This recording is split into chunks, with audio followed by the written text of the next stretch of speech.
नमस्कार, वक्त हुआ है मसला का और मैं हूं आपके साथ गौरव राजेंद्र। हरियाणा विधानसभा चुनाव होने में ज्यादा समय नहीं बचा है, जिसको लेकर भाजपा कांग्रेस के साथ साथ हर क्षेत्रीय पार्टी अपनी अपनी ताकत झोंक रही है। कांग्रेस में मुख्यमंत्री पद की कुर्सी को लेकर दिग्गज नेताओं के बीच जंग जारी है। इस बीच कांग्रेस नेता रणदीप सुरजेवाला ने बड़ा बयान दिया है। उन्होंने कहा है कि मुख्यमंत्री तो हम तीनों बनना चाहते हैं, लेकिन मुख्यमंत्री किसको बनाया जाएगा यह हाईकमान का। वहीं रणदीप सुरजेवाला ने कहा कि हरियाणा के मुख्यमंत्री भूपेंद्र सिंह हुड्डा, कुमारी सैलजा और मैं यानी कि रणदीप सुरजेवाला या फिर कोई और भी मुख्यमंत्री बन सकता है। मुख्यमंत्री बनने की इच्छा हम तीनों के अंदर है। बता दें कि विधानसभा चुनाव में बेहतर प्रदर्शन को लेकर जो है दुष्यंत चौटाला की जेजेपी भी पूरी तरह से मेहनत कर रही है, लेकिन सवाल यहां पर यह है कि चुनाव में जेजेपी की सीटें आती हैं तो वो किसके साथ जाएंगे, बीजेपी या कांग्रेस। लेकिन सवाल यह भी है कि हरियाणा में किन मुद्दों पर जिस तरीके से चुनाव हो रहा है, तो वहीं दूसरी तरफ बीजेपी भी भर जो है लगातार चुनावी एक्शन में नजर आ रही है और लगातार दूसरी पार्टियों पर यहां हमले दर हमले करते हुए साथ ही साथ दिखाई दे रही है। तो इससे पहले जो है कई जनसभा को संबोधित किया सीएम सैनी ने, तो लगातार कांग्रेस पर हमलावर दिखाई दिए और साथ ही साथ कुमारी सैलजा को लेकर भी यहां पर चुनावी मैदान में घेरते हुए नजर आए। तो वहीं आपको बता दें कि जिस तरीके से केंद्रीय मंत्री मनोहर लाल ने भी कुमारी सैलजा के बयान पर जो पलटवार किया है कि वो उनके अंदर पार्टी का मसला है, वो ही देखें, लेकिन उन्होंने न्योता भी दिया था। लेकिन सवाल यह भी है कि असली कुर्सी का दावेदार कौन है। तो क्या चुनाव में विकास का जो मुद्दा है वो बड़ा है।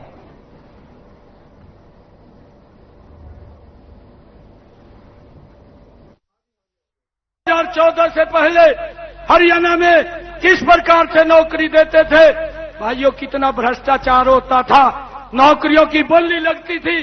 और अब फिर इन्होंने तय कर लिया है कि हम बोली पे नौकरी देंगे, गरीब को नौकरी नहीं मिलेगी। परंतु हुड्डा साहब, जब तक भारतीय जनता पार्टी है, जब तक नायब सिंह है, बिना पर्ची बिना खर्ची के हम 2 लाख युवाओं को नौकरी देंगे। भाइयों, 2 लाख युवाओं को नौकरी देंगे, कोई चलने नहीं देंगे।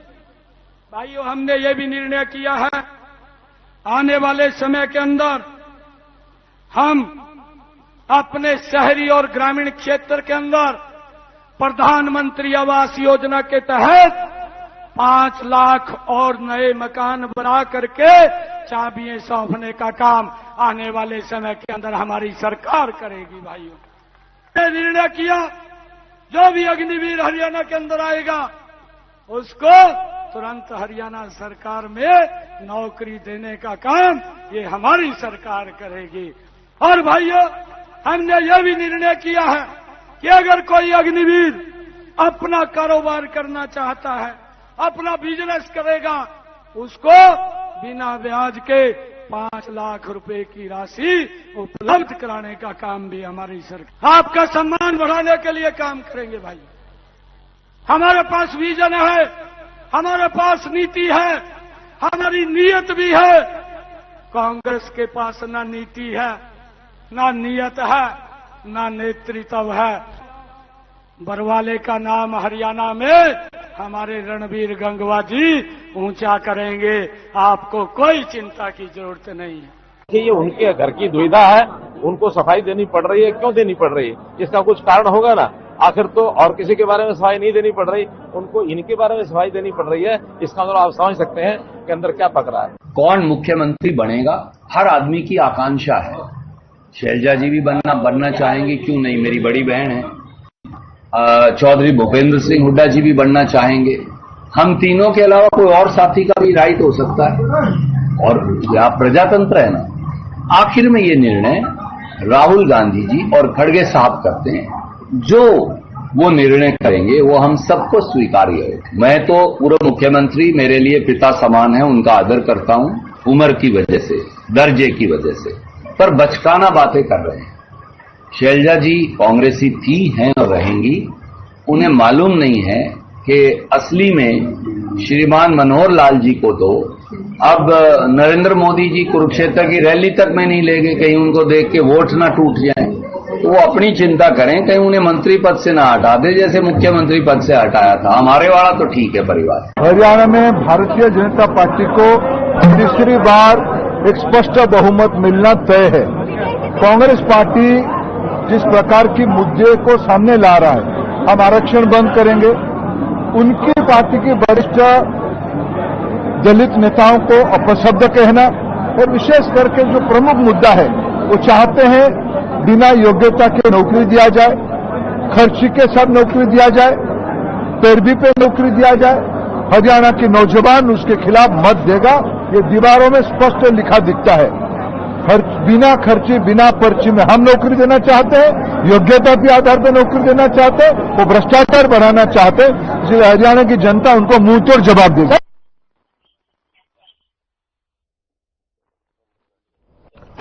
तो जिस तरीके से हरियाणा के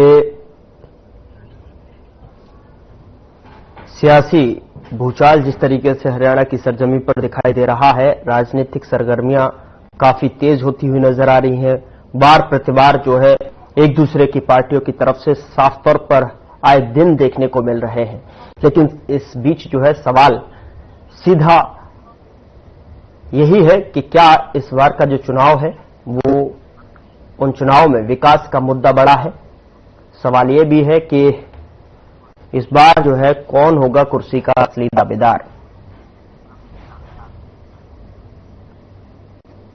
चुनाव में बीजेपी और कांग्रेस की अगर बात की जाए तो वो किस तरीके से कौन सी रणनीति के साथ में जो है आगामी चुनाव देखने को मिलेगा, क्योंकि अब विधानसभा चुनाव में ज्यादा वक्त नहीं रह गया है और ऐसे में जो है कांटे की टक्कर जो है सभी पार्टियों के बीच जो है देखने को मिल रही है।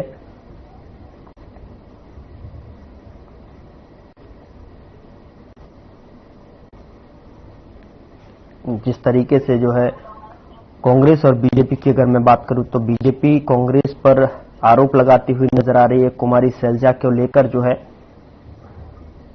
तो लेकिन जब कुमारी सैलजा का जिक्र आता है तो फिर सवाल ये भी उठता है कि क्या बीजेपी और कांग्रेस दोनों के लिए एक्स फैक्टर क्यों बन गई है कुमारी सैलजा।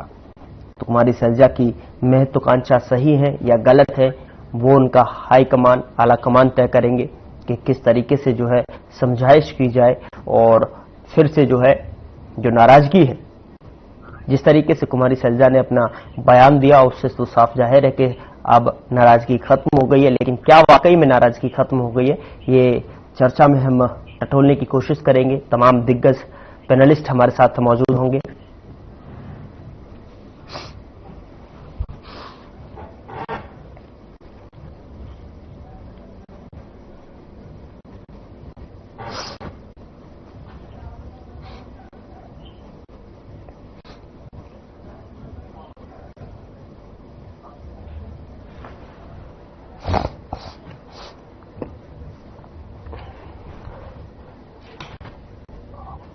आपको वोटों का गणित भी मैं समझा देता हूं कि जिस तरीके से दलित वर्ग की भागीदारी देखी जा रही है उसको लेकर जो है कहीं न कहीं सैलजा कुमारी सैलजा जी का भी नाम इसमें जोड़ा जा रहा है और उसको लेकर जो है कहीं न कहीं इसीलिए हम कह रहे हैं कि बीजेपी कांग्रेस दोनों के लिए क्या एक्स फैक्टर क्यों बन गई है कुमारी सैलजा।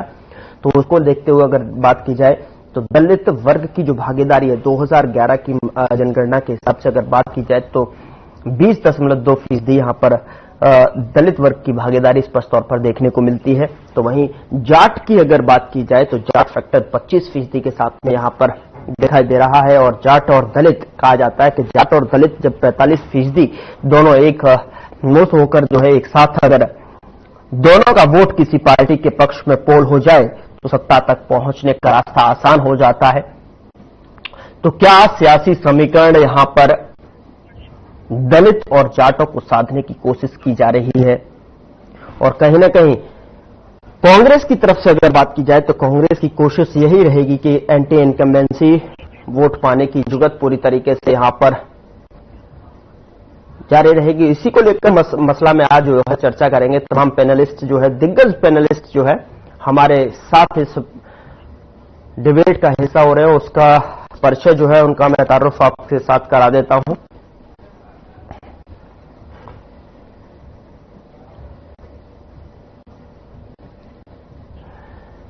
तो बड़े सवाल के साथ में पैनल का परिचय मैं आपसे करा देता हूं।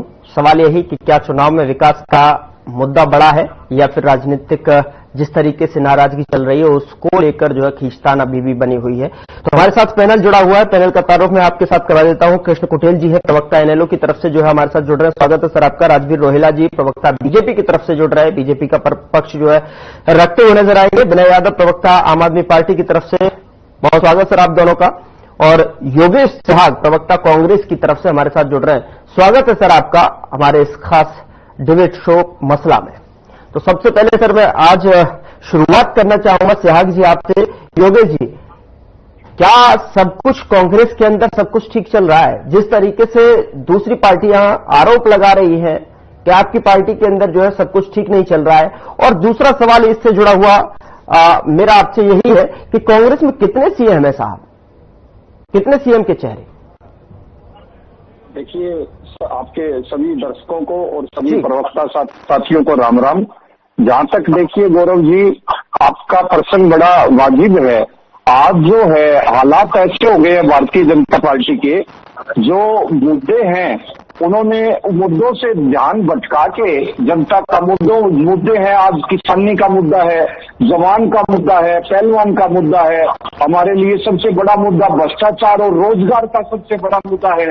आज भारतीय जनता पार्टी के चाहे नरेंद्र मोदी जी हरियाणा में आते हैं, माननीय प्रधानमंत्री या गृह मंत्री अमित शाह जी आते हैं, आज वो उन मुद्दों की कोई बात नहीं करता। कैसे आप डेवलपमेंट का मुद्दा है, उन्होंने मैं समझता हूँ एक अपनी निश्चित हार मान ली है। दो मुख्य कारण आपको बताऊंगा। दो मुख्य कारण है। एक कारण तो है जो पूर्व के मुख्यमंत्री जिन्होंने 9.5 साल तक शासन किया हरियाणा में, श्री मनोहर लाल खट्टर जी की, उनको अपनी रैलियों में उनके साथ मंच साझा न करना, उन्होंने ये दर्शाता है मोदी जी का और अमित शाह जी का कि वो समझते हैं कि उनके आने से हमारे वोट कटेंगे। लेकिन अगर आपको इतनी वोटों की चिंता थी तो 9.5 साल तक उनका जो कुशासन प्रदेश की जनता ने झेला है हरियाणा में, उसकी जवाबदेही आपकी है। और दूसरा सवाल मैं आपके सवाल से आता हूँ, हरियाणा में जो बात आप मुख्यमंत्री की कर रहे हो, मुख्यमंत्री की देखिए कांग्रेस पार्टी में लोकतंत्र है और आप देखिए वहाँ हर किसी को अपनी बात रखने का अधिकार है। या तो अमित शाह जी आए पंचकुला में और उन्होंने ये बोल दिया कि अगर हमारी सत्ता आती है तीसरी बार भी हमारे मुख्यमंत्री नायब सैनी जी होंगे। फिर आप विधायकों को क्यों चुनाव लड़वा रहे हो जब विधायकों की राय का कोई महत्व नहीं है? वीर साहब देखिए वो बिल्कुल स्पष्ट दावा कर रहे हैं, मैं सबसे सीनियर हूँ, मुख्यमंत्री का दावेदार हूँ। और दूसरी तरफ राव इंद्रजीत जी आप देख सकते हो और आप देख रहे हो किस तरह से जो इन्होंने कनागत लगे हैं, किस तरह से प्रोफेसर रामविलास शर्मा जी की पीड़ा, वो उनका दर्द बेकार नहीं जाएगा। मैं समझता हूँ उन्होंने भारतीय जनता पार्टी को धरातल से खड़ा किया था और आज देखिए उनकी मायूसी। और हमारे माननीय बहन शैलजा जी जो हमारी आदरणीय नेता और इतनी सीनियर लीडर है, उन्होंने हार तो कांग्रेस पार्टी भाजपा ने उसी दिन मान ली जब कांग्रेस पार्टी के नेता को वो इनवाइट कर रहे हैं अपनी पार्टी में आने के लिए। इसका मतलब आज उनमें ठीक ठाक नहीं है। वो आज भी तरस रहे हैं कि किसी तरह से हम नेता इंपोर्ट करें, लेकिन शैलजा जी स्पष्ट कर गई है आप हमें नसीहत ना दें। हमारा बहुत पुराना राजनीतिक विरासत और हमारी जो पीढ़ियां बीत गई है कांग्रेस पार्टी में, इसी पार्टी के तिरंगे में लिपट के जा रहा है। इससे बड़ी बात वो क्या बोल सकते हैं? क्योंकि इन्हें डर है। ये आज जाति पाति की राजनीति में उतर आए हैं। मैं इन्हें बताना चाहता हूँ किसान और दलित का जो गठबंधन है वो एक अटूट गठबंधन है। किसान मजदूर कमेरा वर्ग का भारतीय जनता पार्टी से विरोध में है और विरोध में देखिए जो छोटी पार्टियां हैं, मैं समझता हूं दलित और किसान वर्ग वहां अपना वोट खराब नहीं करेगा। उन्हें पता है कि भारतीय जनता पार्टी को कांग्रेस पार्टी ही विकल्प है, वही पार्टी उन्हें हरा रही है। और दूसरी बात गौरव जी, आप देखिए किस तरह से उन्होंने किसानों के साथ लाठियां, अध्यापकों पे लाठियां मारी। और आप लेकिन सर पार्टी तो आपकी की तरफ से आपकी पार्टी के ही लोग कह रहे हैं, मैंने आप बाइट भी सुनाई आपको, आपकी पार्टी के ही लोग कह रहे हैं कि 3 दावेदार हैं, उसमें मैं भी शामिल हूँ। रणदीप सुरजेवाला खुद कह रहे हैं कि 3 नाम शामिल है। ये बिल्कुल, और चौथा भी आ सकता है। कहता हूँ हमारी बहन शैलजा जी सीनियर नेता है, रणदीप सुरजेवाला जी सीनियर नेता है, चौधरी भूपेंद्र सिंह हुड्डा, चौधरी उदय भान जी, कैप्टन अजय यादव जी, हमारे युवाओं की आवाज डिफेंडर। नहीं, आपने अगर हर सीनियर नेता, आपने सुना उन्होंने क्या कहा? रणदीप सुरजेवाला क्या बोले, आपने सुना? देखिए उन्होंने बिल्कुल जो पार्टी की बात की है, और मैं समझता हूँ हर सीनियर नेता मुख्यमंत्री की दावेदारी रखना, इस स्पर्धा क्यों नहीं होनी चाहिए? तो कितने सीएम है साहब? राजनीति में आपकी देखिए, पहले नाराजगी चलती है चुनाव को लेकर, कार्यभार किस तरीके से किसको जिम्मे दे दिया, हरियाणा की धरा पर कैसे जो है हुड्डा साहब को जो है कार्यवाहक बना दिया गया, उसको लेकर कहीं न कहीं तनातनी। फिर जो है कुमारी शैलजा जो है नाराज होती हुई नजर आई, कहीं भी चुनाव प्रचार में दिखाई नहीं दी, नामांकन पत्र में वो दिखाई नहीं दी। तय हुए हैं जी। अभी तो चुनाव जोर पकड़ा है, अभी तक तो राहुल गांधी जी भी नहीं आए हरियाणा में। अच्छा, तो आ रहे हैं राहुल गांधी जी, असम में आ रहे हैं और हमारे बरवाड़ा में आ रहे हैं। आप देखना हरियाणा का चुनाव, जनता खुद लड़ रही है हमारा चुनाव। जो हर वर्ग, जो किसान, मजदूर, गरीब, जिनको इन्होंने लाठियों से पीटने का काम किया है, वो इनको जनता जो है वोट से पीटने का काम करेगी भारतीय जनता पार्टी को। और यही लोकतंत्र की खूबी है। जो आज देखिए कंगना रनौत जी का क्या बयान आया है, आप उसकी चर्चा कीजिए गौरव जी। उन्होंने दोबारा से फिर वो चेतावनी दी है। सर, आपके लिए ज्यादा महत्वपूर्ण कंगना रनौत है। हरियाणा चुनाव से कोई आपका मसला सरोकार नहीं रख रहा है, आप सीधे कंगना रनौत पर आप डिबेट करने के लिए कह रहे हैं। आप इसको क्यों नहीं, ये छोटा मुद्दा नहीं है। नहीं, मुद्दा छोटा है, बड़ा नहीं। मोदी जी और भारतीय जनता पार्टी का चेहरा बोल रहे हैं। उनकी सोच जो किसानों के प्रति जो उनकी नकारात्मक सोच है, वो बोल रही है। आप ये देखिए, वो उनकी सांसद है। ठीक है सर, ठीक है। राजवीर रोहेला जी के पास चलता हूं मैं, डिबेट को ओपन करता हूं। सर, जिस तरीके से जो है योगेश जी तो किनारा करते हुए साफ तौर पर अपनी गुणगान करने लग रहे हैं, और जिस तरीके से कह भी रहे हैं कि हरियाणा चुनाव की जगह जो है आप कंगना रनौत पर जो है चर्चा कीजिए। क्या कहना चाहेंगे आप, जो है किस तरीके की जो है आपकी रणनीति दिखाई दे रही है, क्योंकि बीजेपी कांग्रेस दोनों के लिए यहाँ पर एक्स फैक्टर जो है साबित क्यों हो रही है कुमारी शैलजा, अगर देखा जाए तो? चूंकि लगातार जो है आपके पार्टी की तरफ से भी आप जितने भी दिग्गज नेता है वो तो इन्विटेशन भी दे चुके हैं कुमारी शैलजा जी को अपनी तरफ लाने के लिए, लेकिन उन्होंने नकार दिया और साथ ही साथ कहा कि सब कुछ ठीक चल रहा है। नमस्ते प्रवक्ता साथियों को, मेरे राम राम और दर्शकों को भी। सौरभ जी, शैलजा जी निश्चित तौर पर एक बहुत बड़ी नेता है हरियाणा की, और उन्होंने अपने आप को साबित भी किया है।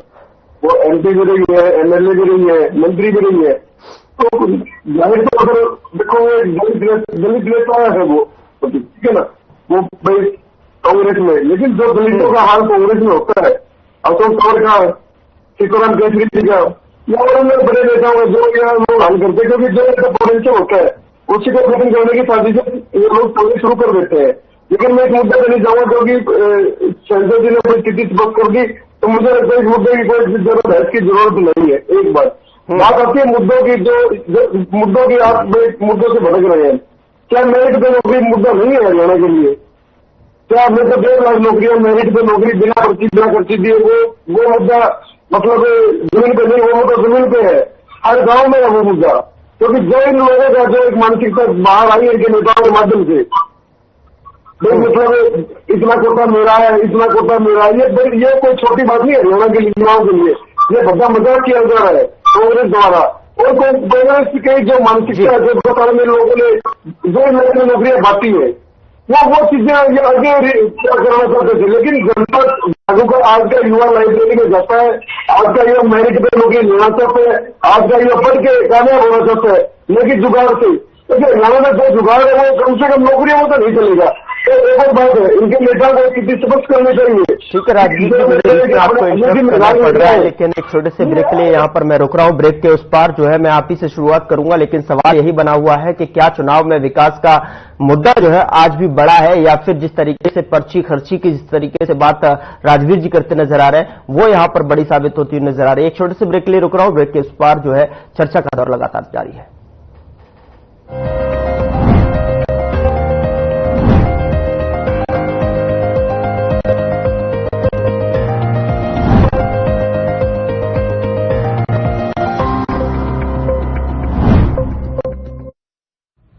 लेवल सब के निकलेंगे यूं बोलकर कि हरियाणा में नौकरी नहीं मिला करती बेटा, यो तो हमने बीजेपी तो वोट दिया और उनने मेहनत करी, जिब्बे तो जाकर मिल रही है बिना खर्ची पर्ची के नौकरियां, और वह भी नॉन स्टॉप। जब तो भरोसा हमने काम करने वाली बीजेपी पर।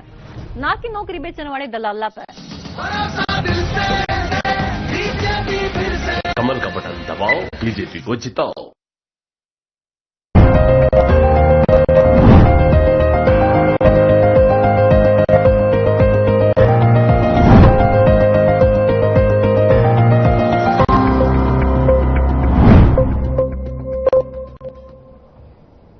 ब्रेक के बाद एक बार फिर से आपका मसला में स्वागत है। चर्चा का दौर लगातार चल रहा है और सिलसिला जो है राजवीर रोहिला जी के पास लगातार आप बता रहे थे कि सर कौन सा मुद्दा जो है बड़ा होना चाहिए और किस पर जो है बात करनी चाहिए। आप जरा अपनी बात को कंप्लीट कीजिए, क्योंकि दो और मेहमान हमारे साथ जो है काफी समय से जो है इंतजार कर रहे हैं। मैं उनको शामिल करूंगा इस डिबेट में। कृष्ण कुटेल जी भी जुड़े हुए हैं हमारे साथ जो है, और विनय यादव जी भी हैं, तो काफी समय से वो इंतजार कर रहे हैं। राजवीर जी, आप अपनी बात को कंप्लीट कीजिए।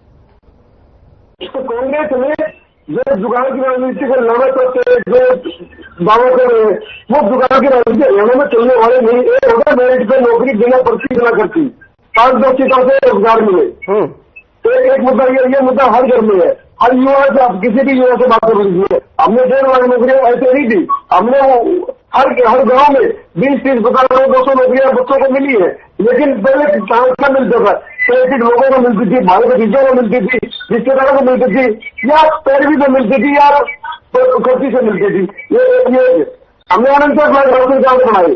जो जिन राशन कार्ड जो लोग 20-25 सालों से इनकी सरकारों में तड़पते थे, जो लोग योग्य थे, जो लोग जिनको हक मिलना चाहिए था, उन लोगों को इन्होंने हक नहीं दिया।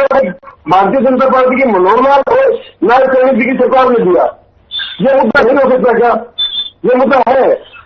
हमने तो आयुष्मान जो योजना चलाई थी, हमने ये मुद्दा है, क्योंकि अल्टीमेटली कोई भी सरकार है, आज हम सरकार में, कल कोई और होगा, परसों कोई और होगा, तो अल्टीमेटली जो है कि सबका विकास होता है, जनता को राहत देने का होता है। ठीक है और हम लोग राहत देने का पूरा प्रयास कर रहे हैं। Okay sir. कृष्ण कुटेल जी, आपको शामिल करता हूं मैं डिबेट में जो है, और आपसे सवाल सीधा यही है कि जिस तरीके से आप हरियाणा में देख रहे हैं, अपनी पार्टी का भी वर्चस्व आप देख रहे हैं कि किस तरीके से जमीनी हकीकत पर और जमीनी धरातल पर जो है किस तरीके से चुनाव में एक्टिव मोड में नजर आ रही है, जिस तरीके से आपका गठबंधन यहां पर देखने को मिला, तो क्या आपको लग रहा है कि कांग्रेस की तरफ से जिस तरीके से कांग्रेस में अंतर कलह चल रही है, चाहे वो सीए को लेकर हो, चाहे वो कुमारी शैलजा के नाम को लेकर हो, और क्या ये महत्वाकांक्षा है जो कुमारी शैलजा की यहां पर प्रकट हुई हैं, देखने को मिली हैं, वो सही है या गलत है? क्या कहना चाहेंगे आप?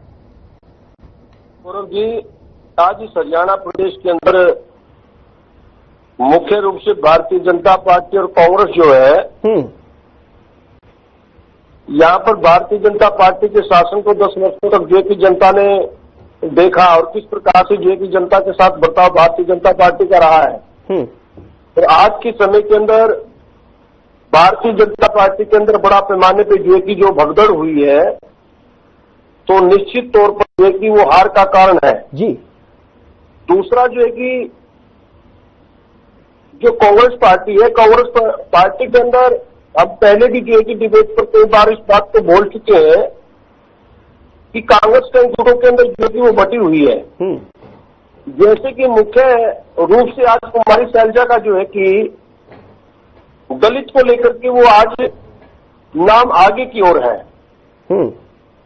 अगर कांग्रेस का दलितों के प्रति इतना प्रेम है कि कांग्रेस जो है कि कुमारी शैलजा को क्यों नहीं मुख्यमंत्री घोषित करती, अगर उसको मुख्यमंत्री घोषित नहीं करती तो इसका मतलब जो है कि उनकी मंशा के अंदर जो कि खोट है। और मुझे ऐसा लगता है कि हरियाणा प्रदेश की कांग्रेस वो इंडियन नेशनल कांग्रेस ना होकर के वो होंडा कांग्रेस जो है कि वो बनी हुई है। जो इस हरियाणा प्रदेश के अंदर जो टिकटों का बंटवारा हुआ है, वो टिकटों के बंटवारे के अंदर जो है कि ना तो रणदीप सुरजेवाला की यहाँ पर किसी प्रकार से जो है कि पूछ की गई है, ना ही जो है कि कुमारी शैलजा की पूछ की गई है।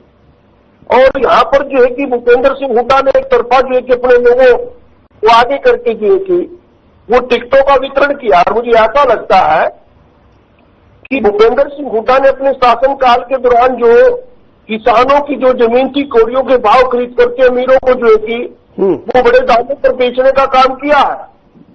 और वो ईडी और सीबीआई का जो शिकंजा है वो भूपेंद्र सिंह हुड्डा की गर्दन के ऊपर तलवार लटकी हुई है। उससे बचने के लिए जो है इन्होंने जो है कि भारतीय जनता पार्टी के समझ जो है कि मुझे ज्ञात हुआ है कि 21 स्थानों पर जो है कि कमजोर कैंडिडेट उतारने का काम जो कि वो कांग्रेस पार्टी ने किया है।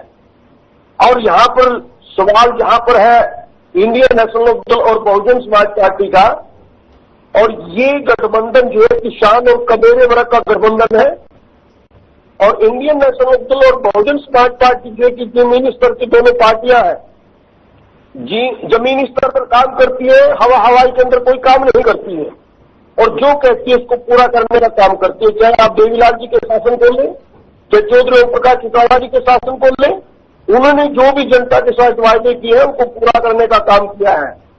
और अब की बार जनता के समक्ष अगर इस हरियाणा प्रदेश के अंदर इंडियन नेशनल लोकदल की सरकार जनता अपना मत देकर के जेजी बनाने का काम करेगी, हम प्रतिमाह बुढ़ापा पेंशन 7500 रुपये करने का काम करेंगे, बेरोजगारी को दूर करने का काम करेंगे।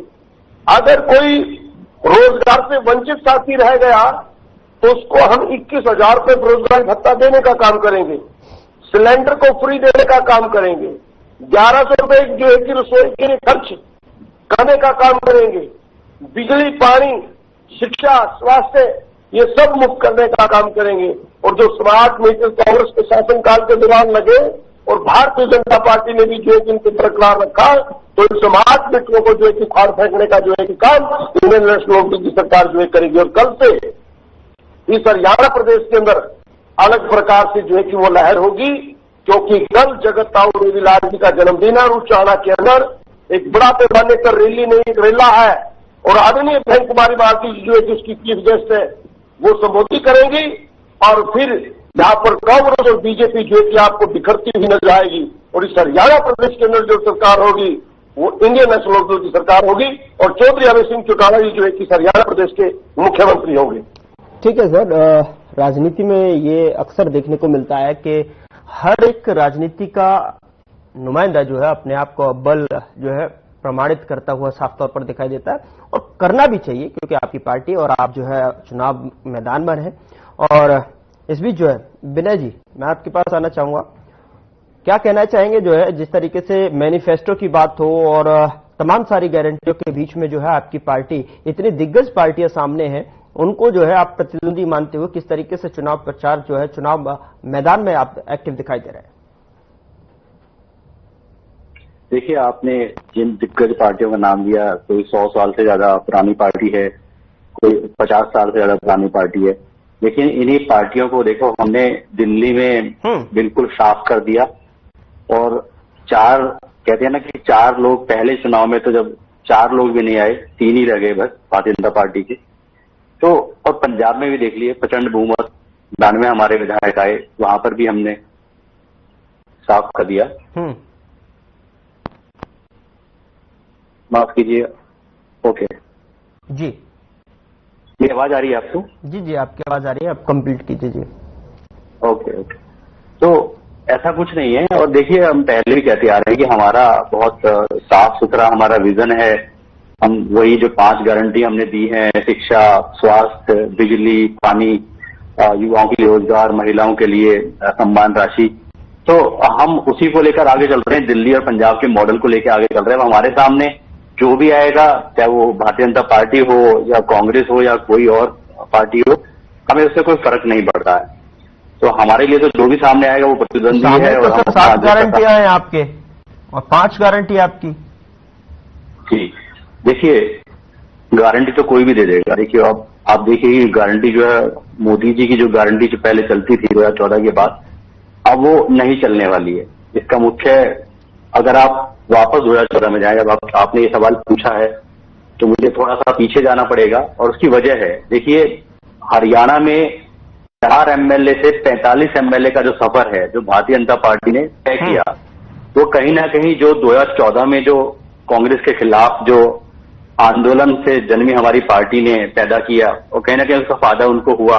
और आप याद कीजिए, इस तरह के एडवर्टीजमेंट आया करते थे, बहुत हुई महंगाई की मार, अब की बार मोदी सरकार। उसके बाद क्या हुआ? तेल 200 पार, दालें 200 पार, आलू प्याज 80 पार। मैं देश नहीं झुकने दूंगा। प्रधानमंत्री कहते हैं कि चाइना अंदर नहीं घुसा। उनके विदेश मंत्री कहते हैं कि क्या हम बड़ी अर्थव्यवस्था से लड़ जाएं? ये इनके विदेश मंत्री ने कहा है कि क्या हम अपने से बड़ी अर्थव्यवस्था से लड़ जाएं, यानी कि चाइना से ये डरते हैं। तो इस तरह की चीजें हुई। उसके बाद आप देखिए 2019 में केंद्र में भारतीय जनता पार्टी के सांसद 303 आए और 350 से ज्यादा एनडीए की सीटें थी, लेकिन हरियाणा में ये 40 पर सिमट गए और इनको गठबंधन करना पड़ा। इनके कई मंत्री हार गए। क्योंकि इतना प्रचंड बहुमत केंद्र में मिलने के बाद और हरियाणा में मिलने के बाद भी इन्होंने क्या किया, ये धर्म की राजनीति करते रह गए, ये सोशल इंजीनियरिंग करते रह गए, ये बंटवारे की राजनीति करते रहे, इन्होंने कोई काम नहीं किया।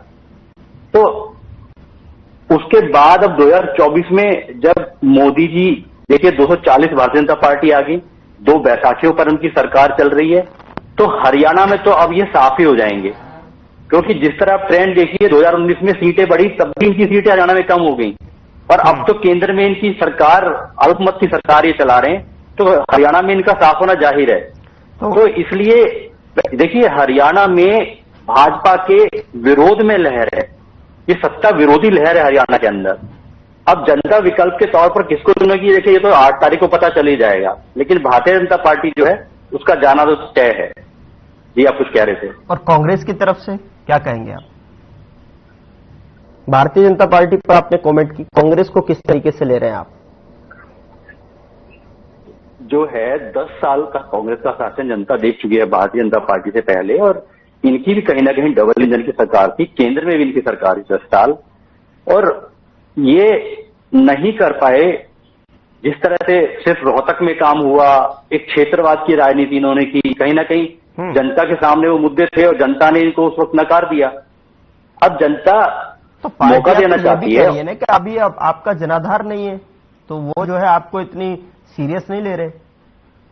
देखिए आप दिल्ली में भी हमारा जनाधार नहीं था, दिल्ली में भी हमें कोई सीरियस नहीं लेता था। जब 2000 पहला चुनाव 28 सीटें हमारी, उससे पहले किसी ने क्या कल्पना की थी कि पहले चुनाव में 28 सीटें आ जाएंगी? और कांग्रेस ने जिस अति आत्मविश्वास से खुद आकर के समर्थन दिया कि आप सरकार बनाइए, इनको लगता था ये कुछ कर नहीं पाएंगे। जब इन्होंने देखा 49 दिन के अंदर क्रांतिकारी काम हुए, तो इन्होंने फिर कहीं ना कहीं सरकार को ब्लैकमेल करना शुरू कर दिया और अरविंद जी ने आगे बढ़कर के इस्तीफा दे दिया और फिर प्रचंड बहुमत के साथ आए। देखिए ऐसा हमेशा नई पार्टी है तो ऐसा नहीं लगेगा हमेशा कि भाई इनका जनाधार नहीं है, लेकिन अगर ये पार्टी देखिए आम आदमी पार्टी अगर सत्ता में आएगी तो प्रचंड बहुमत के साथ ही आएगी, जिस तरह दिल्ली और पंजाब में हुआ। अभी जनता के ऊपर है कि वो इस बार मौका देना चाहेगी। हमें तो लगता है कि हमें मौका देगी जनता, सबको देख चुकी है। ठीक है सर, मैं इसकी प्रतिक्रिया जो है दोनों ही कांग्रेस और बीजेपी के प्रवक्ताओं से यहां पर लूंगा, लेकिन यहां एक छोटे से ब्रेक के रुक रहा हूं। ब्रेक के पार जो है सवालों का सिलसिला जो है मसला में लगातार जारी है।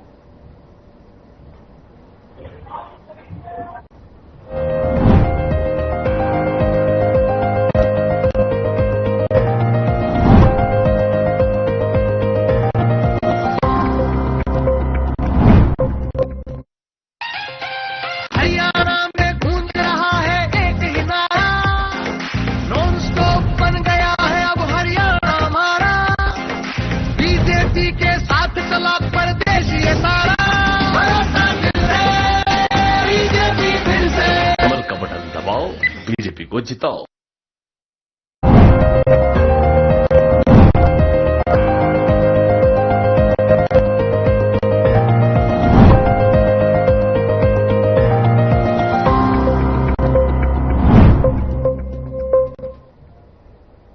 ब्रेक के बाद एक बार फिर से मसला में आपका स्वागत है और लगातार मसला में डिबेट यही मुद्दे पर चल रही है कि हरियाणा में जिस तरीके से विधानसभा चुनाव देखने को मिल रहा है तो सभी पार्टियां एक्टिव मोड में हैं, एक दूसरे पर वार प्रतिवार किए जा रहे हैं।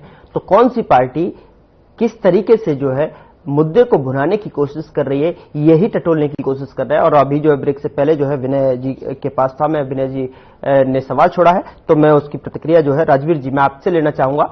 क्या कहना चाहेंगे जिस तरीके से जो है कांग्रेस ने भी आप पर आरोप लगाए हैं कि किस तरीके से आप काम कर रहे हैं, इधर जो एनएलओ की तरफ से भी आपके पास जो है आरोपी की जो बौछार आई है, फिर जो है विनय जी ने भी जो है पूरा कंप्लीट कर दिया। राजवीर जी क्या कहना चाहेंगे?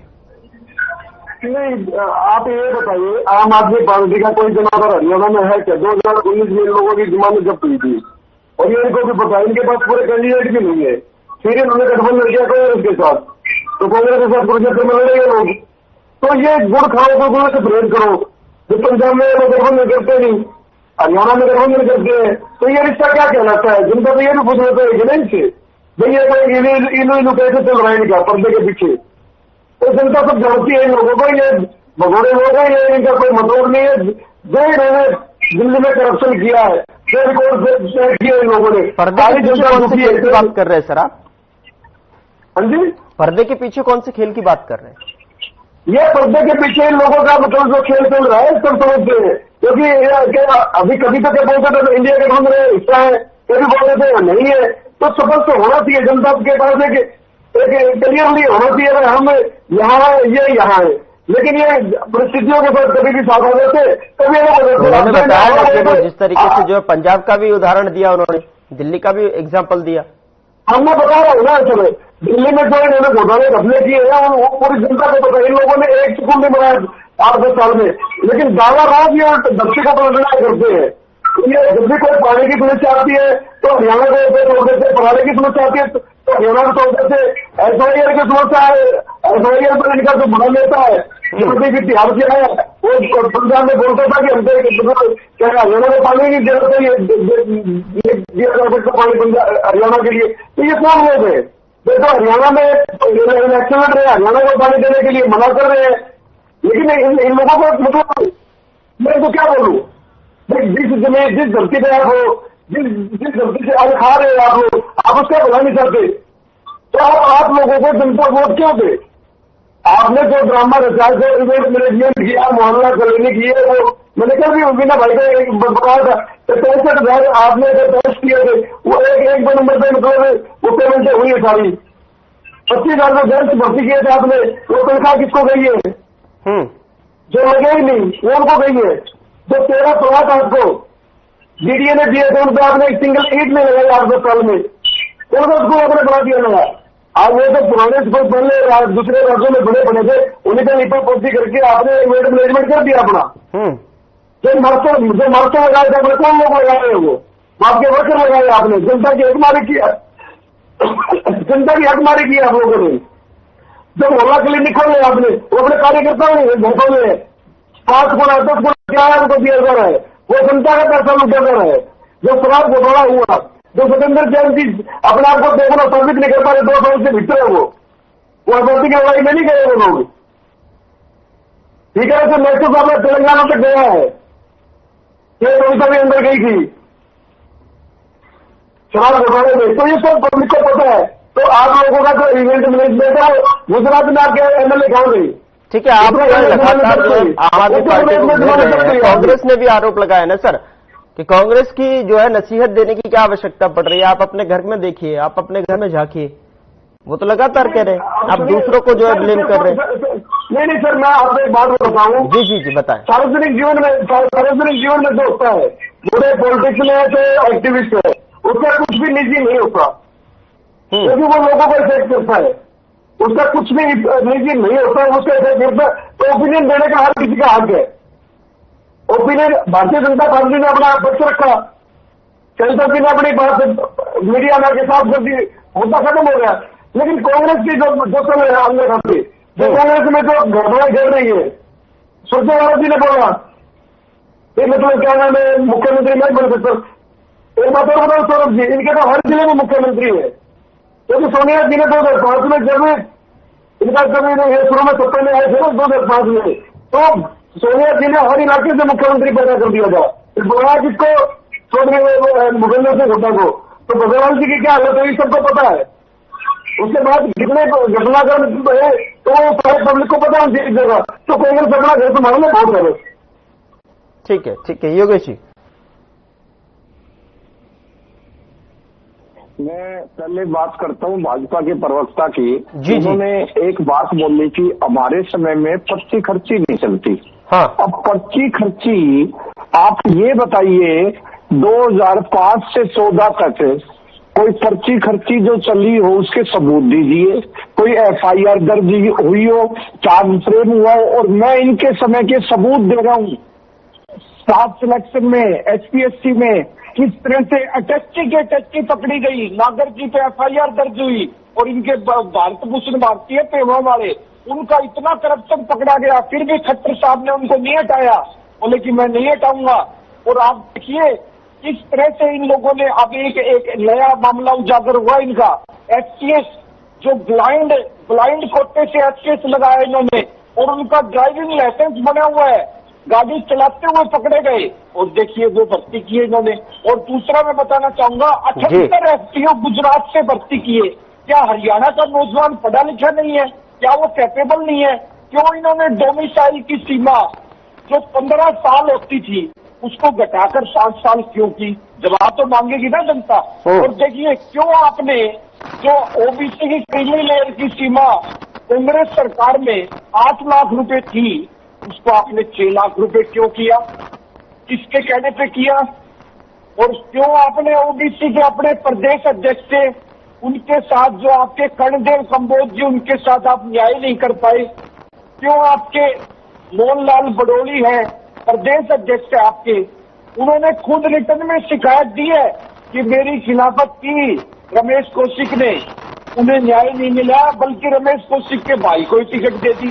तो आज जो मोहनलाल बडोली जी को हार कर चुनाव छोड़ना पड़ा और आज आप देखिए नायब सैनी जी बुरी तरह से चुनाव हार रहे हैं। मैं ये बात आज दावे से कह रहा हूँ, 8 तारीख को भी आपकी डिबेट में आऊंगा क्योंकि वहां की जनता ने देख लिया। पहले वो करनाल छोड़कर भागे, अपना गृह क्षेत्र नारायणगढ़ को उन्होंने छोड़ दिया।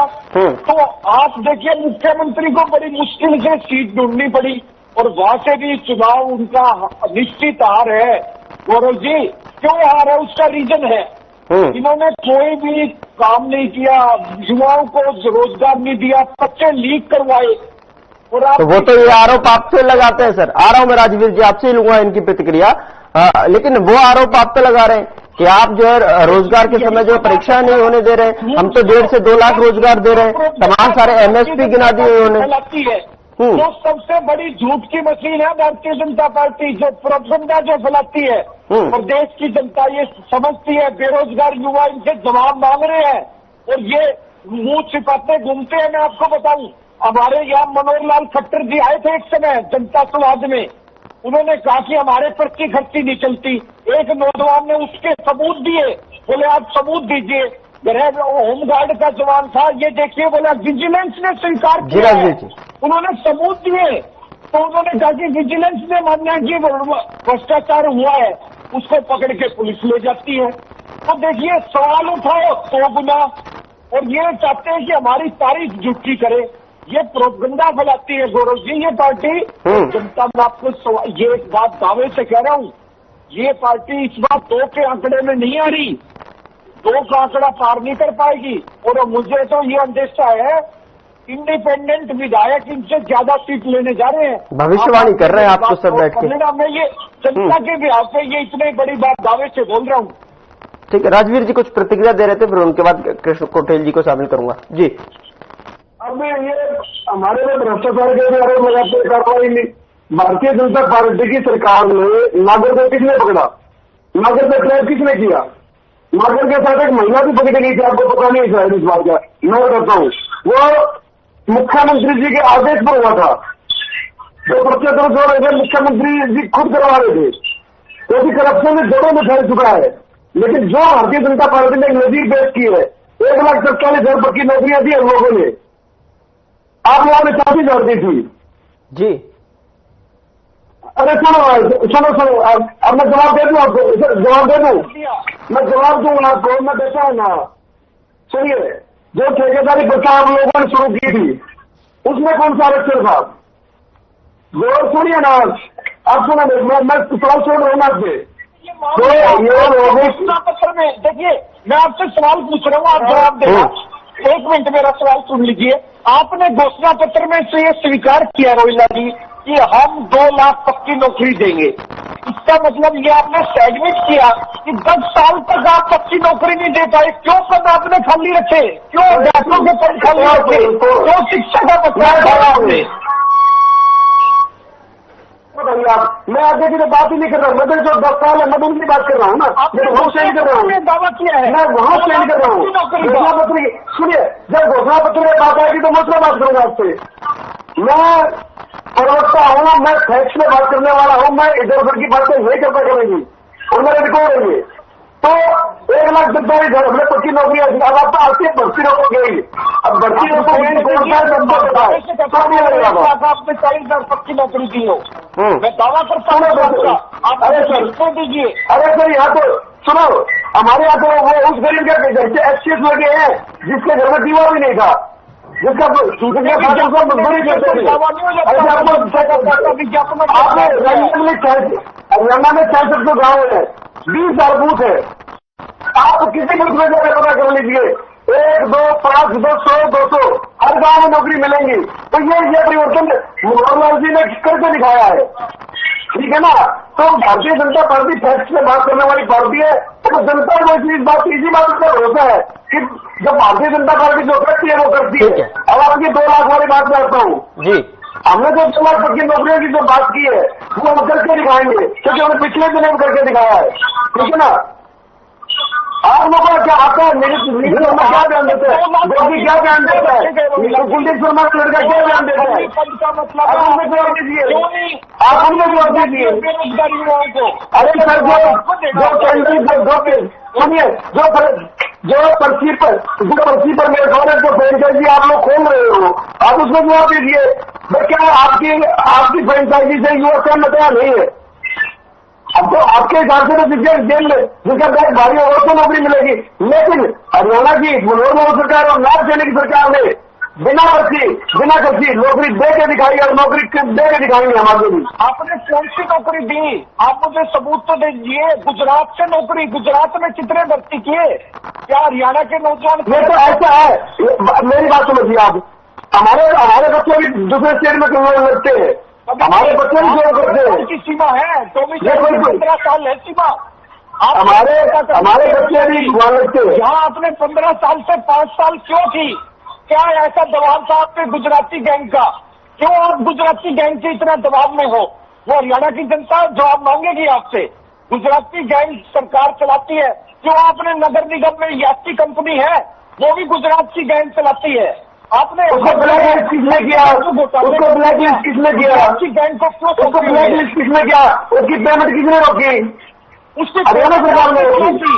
यात्री कंपनी की आपने। ठीक है सर, मैंने आप दोनों को समय दे दिया। सबूत है रोहिला जी। ठीक है, कृष्ण कुटिल जी, क्या ताल्लुकात रखते हैं आप जो इन प्रवक्ताओं की बातों से? और दूसरा सवाल मेरा आपसे यह है कि जिस तरीके से जो है राजनीति गलियारों में जो चर्चाएं हैं और आपकी पार्टी और गठबंधन, जिस तरीके से आपने कहा कि आने वाले दिनों में जो है एक नया बदलाव यहां पर देखने को मिलेगा आपके प्रचार के माध्यम से या फिर आपके मंच के माध्यम से, तो दूसरी तरफ मैं आपसे सवाल ये करना चाह रहा हूं कि जिस तरीके से कांग्रेस जिस जुगत में बैठी है कि एंटी इनकम्बेंसी वोट पाने की कोशिश कर रही है, तो क्या आपका लक्ष्य, क्या आपका इन दोनों पार्टियों को टारगेट करना है या फिर जनता जनार्दन के बीच में जो है मुद्दों पर बात करना है?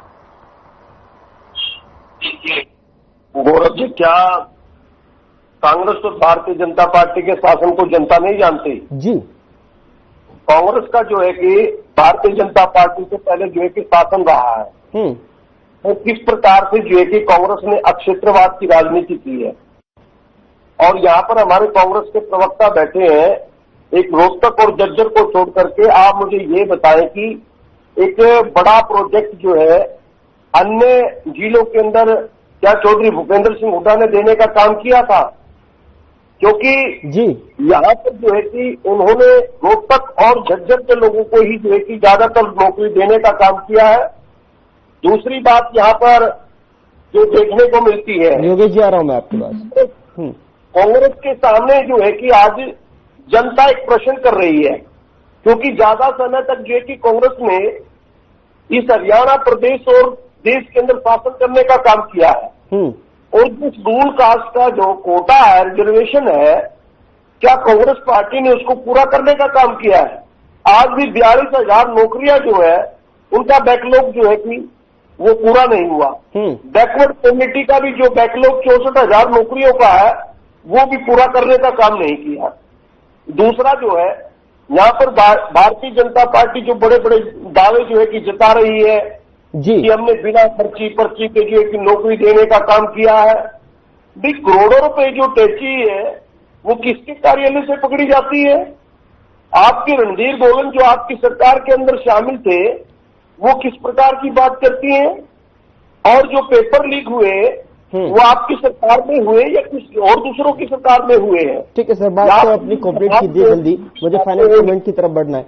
जी जी। हरियाणा प्रदेश के अंदर सबसे बड़ा मुद्दा जो है जी जी वो ओपीएस का है, ओल्ड पेंशन स्कीम का है। और ओल्ड पेंशन स्कीम जो बंद करने का काम किया वो चौधरी भूपेंद्र सिंह हुड्डा जी ने किया। 1 जनवरी 2006 को जो है ओल्ड पेंशन स्कीम जो है कि बंद की, तो चौधरी भूपेंद्र सिंह फाइनल कमेंट मैं लेना चाहूंगा। जी सर, मुझे समय की इजाजत।